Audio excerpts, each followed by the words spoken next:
તમને બધાને મારા જય શ્રી કૃષ્ણ 28મા વ્લોગમાં તમારું સ્વાગત છે। અને આજે તો છે ને સવારે પપ્પાના ભાઈબંધારે વાતું કરતા હતા અને પછી છે ને મેં કામ ચાલુ કરી દીધું તો ડિસ્ટ્રેક્શન્સ આવી ગયું બોલો। અને પછી હું નીકળી ગયો અમારા નવા ક્લાયન્ટમાં મળવા ગોંડલ રોડ ઉપર। તો આ હતા નીલભાઈ રાઠોડ અને ત્યાંથી હું નીકળી ગયો બીજા ક્લાયન્ટને મળવા સુવર્ણ ભૂમિ બાજુ। ના ભાઈ નવી રેકડી લીધી લાગ્યો, કોંગ્રેચ્યુલેશન્સ ભાઈને। અને પછી હું પહોંચી ગયો દેપાણીભાઈને મળવા અને આજે તો છે ને અમારા દર્શિલભાઈને ત્યાં કામ ચાલતું હતું અને ત્યાંથી જવાનો તો અમારા ક્લાયન્ટ કાર્તિકભાઈને મળવા। અને આ ટોકીઝમાં છે ને મને પપ્પાએ 10 વર્ષ પહેલા મારો બર્થડે હતો ને તો એક પિક્ચર જોવા લઈ આવ્યા હતા અને ઉપલા કાંઠે છે ને છેલ્લા 10 વર્ષમાં હું કદાચ બીજી વખત આવતો હોઈશું અને એમાં આ જગ્યાએ તો હું પહેલી વાર હો। અને આ કાર્તિકભાઈનું બસિયા ગ્રુપ છે ને છેલ્લા 45 વર્ષથી છે ને ઉપલા કાંઠે ધંધો કરે છે બોલો। અને પૂણા 9 વાગે હું ઘરે જવા નીકળી ગયો અને આજે તો છે ને આ મંદિરનો નજારો કંઈક અલગ જ લાગતો હતો। અને સવાર 9 વાગે હું ઘરે પહોંચી ગયો અને 10:30 વાગે હું નીકળી ગયો માધાપર બાજુ, કારણ કે ત્યાં અમારે મળવાનું ચોથા ક્લાયન્ટને।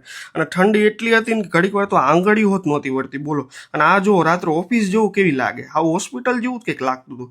અને પછી છે ને 2 ધનાધન 40ની સ્પીડે છે ને હું ઘરે જવા નીકળી ગયો અને વાગી ગયા હતા 12:30 તો સિક્યુરિટીને બોલાવવા પડ્યા બોલો ગેટ ખોલવા। અને આ એક્ટિવાનો આભાર માનવો જોઈએ, ઓછામાં ઓછું આજે 60 કિલોમીટર તો હાઈકું જઈશે। તો ચાલો આપણે કાલે મળી।